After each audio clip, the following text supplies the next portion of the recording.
رضا تحياتي ليك حبيبي يا كابتن. اخبارك ايه؟ الحمد لله. مبروك نازل يا كابتن. طبعا مبروك. رايك فيه النهارده كده؟ انت مبيض كده ومحلو. طب ما انت مبيض. لا لا مبيض يعني حلو كده بس وجميل انت وسعيد. مبيض بس من جوه احمر. من جوه احمر. ايوه انا من الاثنين. انا بعترف.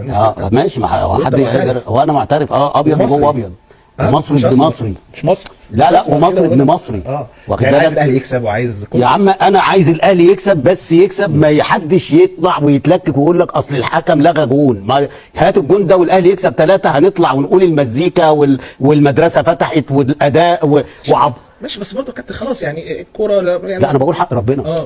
انا مش زيك او مش زي اي حد. اسمع اسمع كلام حق ربنا. طبعا انا شخصيا اسمع هقول لك حاجه. انت ما اتصلتش بيا وقلت لي الكوره مش جون؟ لا بس قلت لي الكوره جون. الكوره جول. انا بقى بالليل طلعت لايف. اسمع بس، مش في خدعه سينمائيه. ما انا هقول لك. مش في خدعه لايف. انا طلعت لايف وبيسالوني على اللايف كابتن الكوره دي، قلت لهم الكوره جول لمازيمبي، بس الاهلي كسب 3.